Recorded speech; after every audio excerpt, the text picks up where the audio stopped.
Let me guess, you're taking a language GCSE, possibly French, Spanish, German, Italian, Russian, and you're supposed to be revising but you're kind of procrastinating by clicking on this video.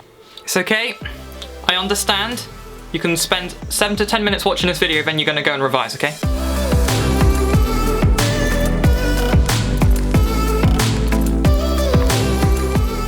I remember I did the same back in GCSE, so I can't tell you not to do it, especially since I ended up with a 9 for Spanish. Yeah, today I'm going to be teaching you guys how I got a 9 in Spanish in my Spanish GCSE, and I'm also doing French now at college, so the same rules I think apply for French and every other language. I feel I'm qualified to tell you this. I feel like I'm in a job application as well.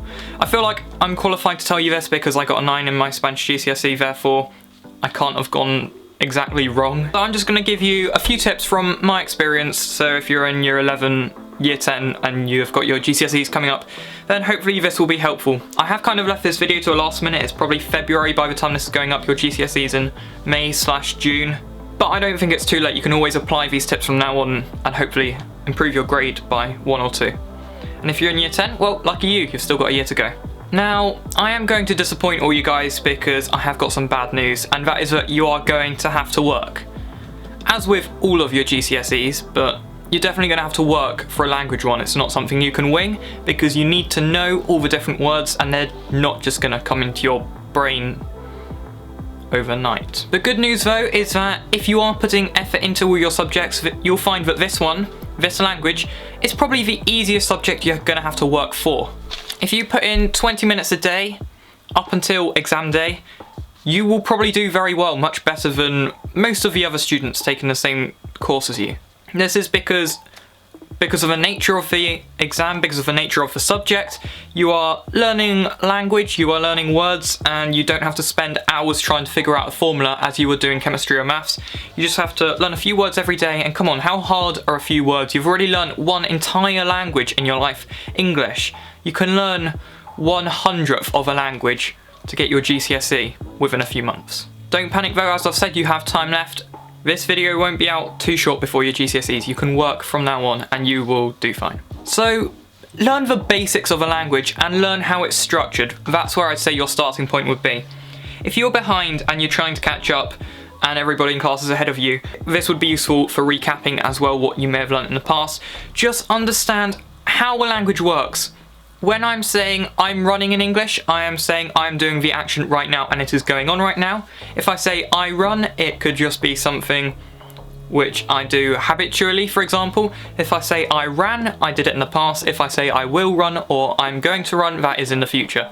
Just simple things like these. Learn why we use tenses in a certain place at a certain time, etc. and learn how to form these tenses in your target language. Also understand maybe masculine and feminine, the gender of nouns, etc., verbs, all that kind of stuff in the language you're learning. And the best thing about it is that most people say it's a very hard thing to do. I completely disagree. It is very easy depending on the way you learn it.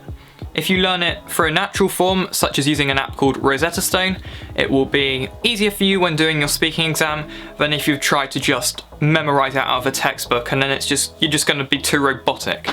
Put effort as well into thinking of how you're going to learn as well as what you are learning, because you should be using the most effective methods, obviously. Yeah, you should also buy a language learning app and stick to it. That's the important thing, stick to it, otherwise you're not going to get the most out of it, meaning you won't get the best grade from your GCSE. I've already recommended Rosetta Stone if you want to improve your speaking and understand more how the language works. Babbel goes into more grammatical depth and explains to you better how the language works, but you will sound more robotic when you come to speaking and you'll be a bit slower. There's also Lingodeer, which I've already said in another video that I use a lot when revising for my GCSEs and learning Spanish. It was geared towards very beginner-ish learners, and that's what I think you should be using.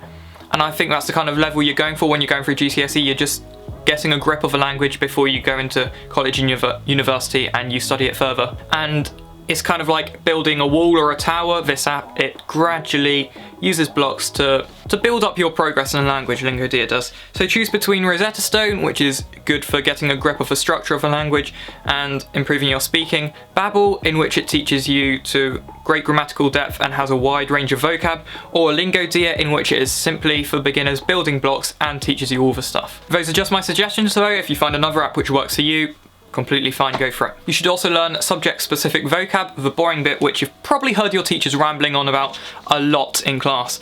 And for good reason, it's important. In the exam you're going to have to speak about certain topics, write about certain topics, and understand certain topics, and you will need vocab for those certain topics. That was a mouthful.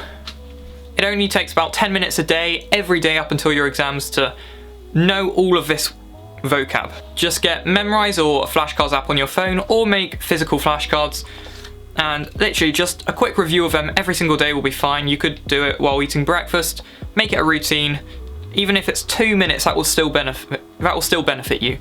So come on, put the effort in. It's nothing really, is it? Know what the examiners look for, so that when you come to the exam you're not like, wait, what do I put to get the biggest chance of getting the right mark? Oh no. You won't have any of this if you know what the exam will be like, what the examiners are looking for out of your answer, and how you should structure the answers to certain questions. I can't provide this info to you, otherwise this video is going to drag on a bit more, but I'm sure your teacher will be able to tell you everything you need to know if you just ask them. Prepare your speaking in advance. This is something I did for my GCSE. I practiced speaking on video calls with people from Argentina, people from Colombia, Mexico, Spain obviously, and I gradually improved my speaking, planned the kind of things you'd say in an exam as well, and just make sure you're prepared when walking into the speaking exam, because I know that can be a very nerve-wracking time. And that leads me on to my last point: don't panic, it's going to be fine. GCSEs aren't the end of the world, it's just one step in a life. I think it's amazing that you have this lifespan to do whatever you want to enjoy yourself, and if you panic too much about one GCSE, if you're fretting about it for 2 months, that's going to be a waste of a portion of your life. And believe me, if you fail this GCSE, you either have others to fall back on, or you're just going to take a different path in your life. Maybe that's the path you're supposed to go on. So just don't panic, okay? It's all going to be fine. Mine went fine. And I didn't even take a single lesson in school for Spanish. I learnt it at home. And most of you probably have the benefit of having lessons in school. So those were just my quick tips on how you can get a 9 in your language GCSE. I hope you will do really well in your GCSEs this year. Drop me a like if this has been helpful to you, or if you just enjoyed watching me rambling on and looking super tired because I had work this morning. Okay, I'm going to stop. Subscribe if you're new, turn on notifications so you don't miss a video, and I'll see you all in the next one. Hasta luego. Oh yeah, that means see you later in Spanish. Yep, learn that for your Spanish exam as well. You probably know that if you're doing a Spanish exam. Okay, hasta luego.